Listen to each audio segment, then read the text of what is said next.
So it says, you mentioned something about ABC cottages being used for crisis. Does this mean those who are now in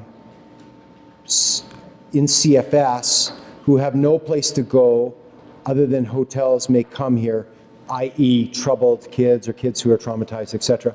I've actually had this question a few times, and the crisis units that we're creating, we're looking at using for kids and adults who have a developmental disability. So people that we have been serving typically either in the community or here in the past. I guess the only thing I would say is that we've also had a request from the WHA to maybe having one of those units being dedicated to people with acquired brain injury who would need some crisis stabilization. So that both of those kind of groups are consistent with our mission, vision, and the people that we've been serving up until now. With the planned expansion to community services, is there a plan to ensure that the corporate services such as HR, finance, IT are expanded to meet the new program's needs? I can tell you that our conversation with what is located, the number of resources, etc., in corporate services is an ongoing and constant conversation given our growth. Most recently, I think the meeting I was in where we talked about was HR, and the fact that we need to recruit all of these additional staff, and HR staff are working to the max. Not that everybody isn't, but they definitely have been working very hard. And so, yes, we are looking at all of our corporate services. At the last town hall, the idea was put forward to get our residents kerchiefs and scarves to wear in the place of white institutional drool bibs. Is anything happening with that? I just checked. We have apparently a large supply of these, and how I know that is Juliet had offered from the foundation to get someone to make some more, and was told that we have a large supply here. I can also say from community residential that yes, that has happened. So where are they? That is a good question. Can anyone answer that question? Where are they?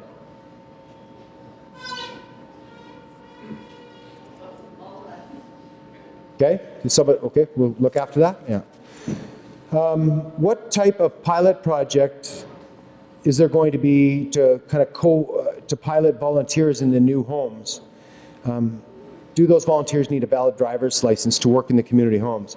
I believe this might be speaking to the fact that we are trying to match volunteers with individuals who we support both here and in the community.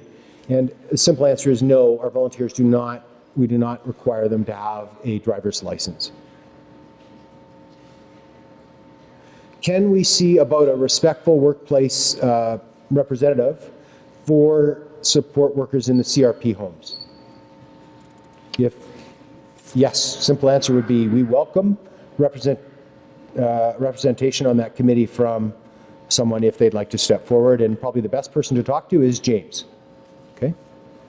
After the transition, you told us about the domino effect. What will happen to the recreation instructors and resident assistants? Are we going to lose our jobs? So this is a question more specific to a couple of job titles. I think at every town hall answered questions around our staffing here at River Road, and the simple answer is that we are doing everything in our power to keep all of the staff resources here. How, over the long term, we reconfigure those resources, there may be some change to the number of RAs versus the number of nurses versus the number, but that will be a reflection of the needs of the people that we're serving in the longer term. Shorter term, we do not have any specific plans to, I can tell you for sure, there's been no discussion about, for instance, doing away with one category of worker, like a recreational worker or a resident assistant. Can you please fix the Wi-Fi in the cafeteria? Noted. What is an RA3? An RA3 is a category that we created, a new job description and pay scale that will be associated with the staff who will work in the crisis units. Okay? And what training do you need or qualifications? There will be a requirement for, I think the most obvious one I can think of is nonviolent crisis intervention. Everybody that will work in the crisis unit will have had that training. We expect to identify additional training. Some will be in-house. Some of it might be expert training that others have used in other crisis units, that we learn about as we go forward. Are any RI sitting on the Respectful Workplace Committee? And I asked that, and I believe not, right? But we, again, would welcome if there is an RA or an RI that would like to join that committee. Please, I'll direct you again to James Popel. For client recreation, we need updated tools to make the 10 hours a week meaningful to the people that we serve. It says to them, but I think it's to the people who live here. Not random buying, but a plan needed for individualized growth and enjoyment. Okay. There's actually a couple of questions in here about the tools that we use for, or the recreational kind of tools, or what's another word for that we have for people. We have a lot of expertise in this building, so I would think that we can get the right people at the table to review what it is that we have right now and come up with some recommendations of some new tools, if you want to use it that term. We also have a $50,000 fund from our foundation that we said could be used for special equipment. So once people decide what it is they would like, there is that fund to request money for them to buy those things. Are cottages going to be renovated in stages or all at once? So again, our intention is to renovate all 3 cottages around the same time in the ABC area. And then the other 2 cottages would still remain in use. And we would see that even by the end of the 5th year of the strategic plan, one of the cottages still may be used by people who continue to live there.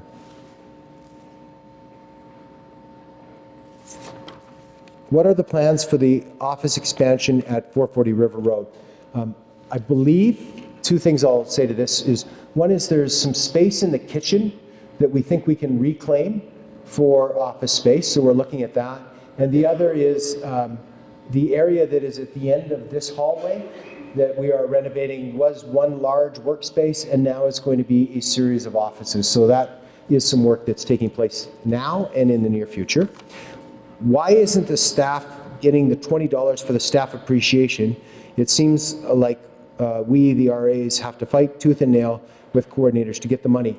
The reason for that is that we actually stopped practice of giving out the $20 and now use that money in other ways to recognize staff. So, and I know different areas have historically done different things. So I just want to acknowledge that too.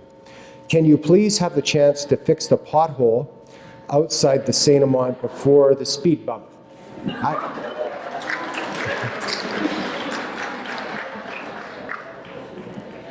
Yes, we've yeah, okay. I bet that's a pretty, that's one that we will know when it's done, right? Okay. We'll look at the pothole. And fix it? Yeah, not just look at it. Do you know what the over 7,200 water bottles we saved from a landfill would go from here to almost the gates of St. Vital Park if laid end to end? So I think that is in regards to, right, our water station where, yeah, so.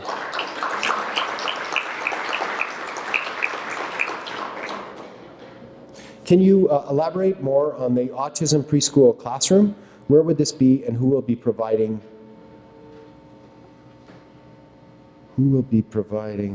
Sorry. Where would it be? We're still looking. We have until January to, so the leadership of in the autism area are looking at a variety of different spaces, including here in this building. And at the end of the day, we need to kind of figure out how many kids we need to serve, what the needs of those kids are. Ideally, it would be great to be located in a couple of areas of the city. We've for instance, looked at Winnipeg School Division has provided us with a couple of options, so we're looking there. And just as soon as we know, we'll let everyone else know too. And I'm sorry, I can't, it might be just, yeah. Can't understand what that second question is. Community day services, if it expands, would it expand into a different location, or are you looking at keeping it at 440 River Road? Is there a plan to improve the community day services or simply expand? There's no plan right now. Dana just started in her job about a month ago. There are people in new leadership roles, but I can assure you, because I actually just talked to Dana about this, that there's a process that will get us to a very detailed plan and some recommendations on how we can both improve our community day services, because as in every area of service that we offer here, we're always looking at how we can improve, and whether or not it makes sense to look for additional space. But it does make sense to have, if we're operating a community day services, to have it in a more visible and kind of integrated spot within the community. So we will, short answer from my perspective, yeah, eventually we're going to be looking at probably some other space for our day services. But not necessarily does that mean all of the people go there. So it might be some here and some at another location. As people move out to their new homes, how will the free space be utilized? If we're talking about the personal space of an actual room where someone sleeps, well, right now we know that many of our rooms we're requiring at least two people to share. So the first step will be to reach that criteria of providing everybody with a private room. I believe, and I'd have to go to Rick and ask him again to give me the exact count, but I think we were looking at around 115 individual rooms that we have within 440 River Road. So our goal would be to have each person have their own room. Then, if there is additional space made available, I'm not aware of what that space might be, but if people are aware of that, we always have use for additional space. For sure, if it's in the unit, on a unit, we want to make sure that it benefits the people that live there, rather than look for more office spaces, especially on living units. Would St.Amant ever consider having a lottery fundraiser similar to HSC and St. B? We did have one a while ago, apparently, that we participated in. And yes, it's kind of a question that is on the table from time to time. For instance, St. B partners with Children's Hospital right now for their lottery. You never know. Maybe they would come to us at some point and ask us to be a partner in that. We are open to, always open to exploring new ways of raising money. So whoever asked this, thank you very much for asking it. Any plans or thoughts on increasing the fit zone space? We are quickly outgrowing the space. We don't have any plans to expand the fit zone space, and I really don't have an answer that will give you too much hope in that area.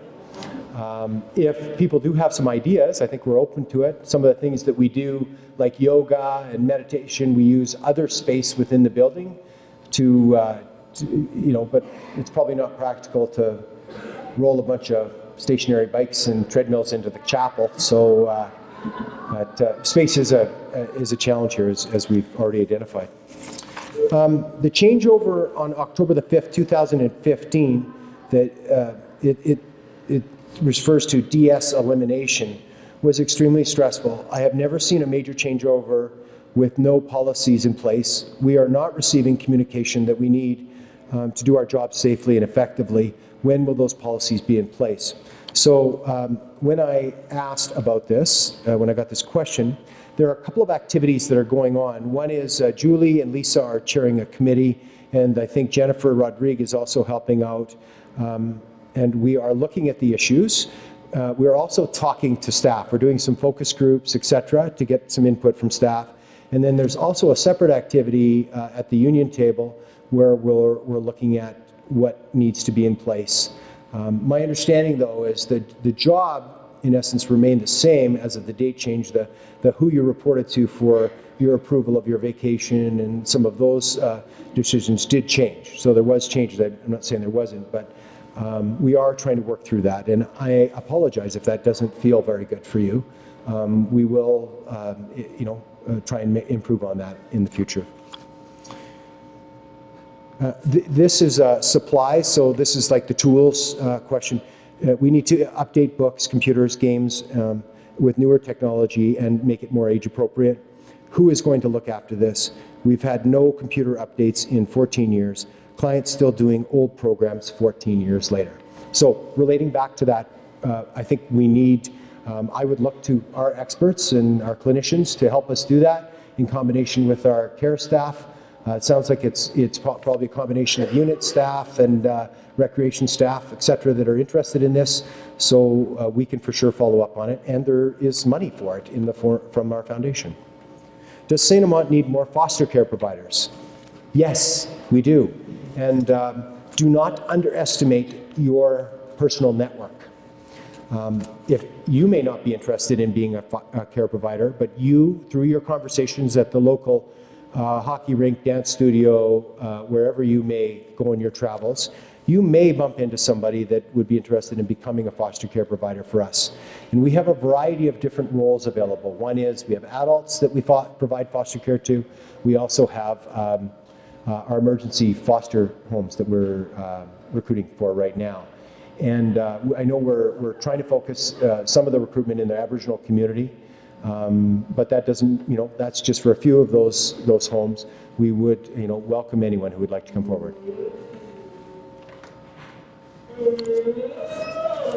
Okay, thanks. Related to Wi-Fi, guest Wi-Fi access was temporarily disabled due to overcapacity, and it was impacting the live stream. Access will be restored immediately after the town hall.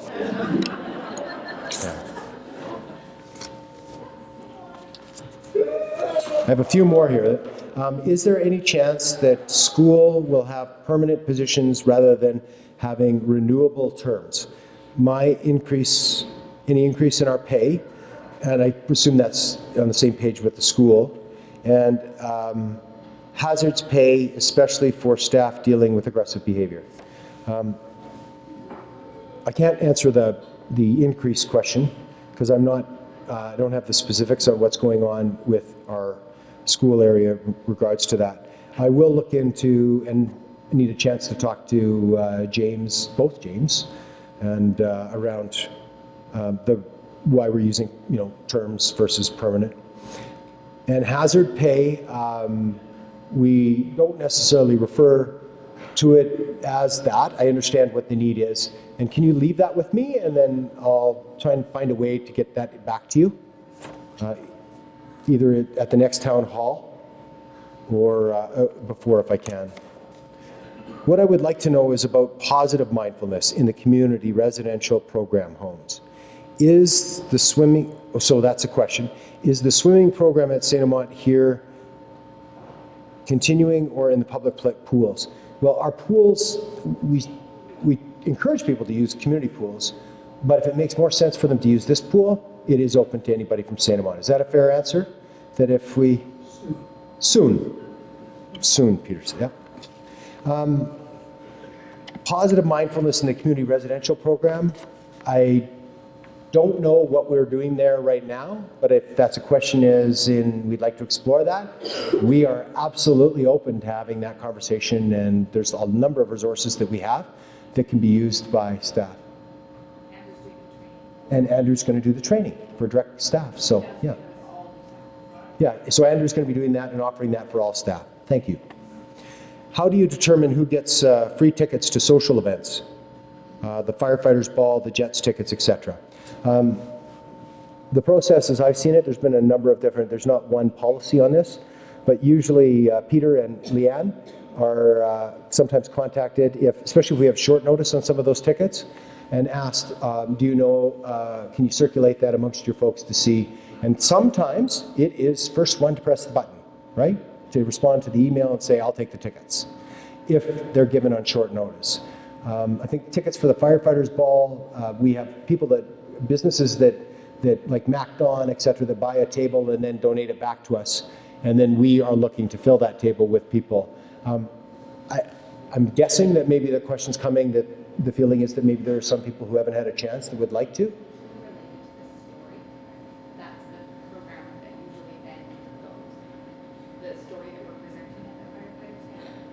Oh yes, yeah. So I'm reminded that For instance, at the firefighters gala, the first year I think we honored autism, last year was community residential, this year is the ABI homes. And so whatever the theme is, we for sure make sure that some of the individuals that are served in that area attend. So thank you for that. Yeah. But if there are people that you feel are missing out, can you somehow bring that to our attention? If there's somebody who's just dying to go to a Jets game and they've never got to go, let's make that happen. Exactly what is the role of the evening unit supervisor? I'm probably not the best person to answer this, but just by chance, I had lunch today with the 3 supervisors and we was talking to them about their job, and they were saying that in the evenings, their job is to be available to the whole building and all of the units. So I assume that's what the question is. So they are a resource to all staff in the building to help problem solve, to help work through issues, and to help support the culture of where we're headed in the future. And we tried to describe some of that here today, that as we have fewer people living here, we'll have more people being able to go out, stay up later, you know, have somebody sit with them during their meal, have more activity. And I know that the resident care managers, Peter and his whole team, have been working very closely with the supervisors to support them in that work. This is not just them doing something on their own. They are working within our culture to support change as we move forward. Okay, thank you everyone. Have a great afternoon.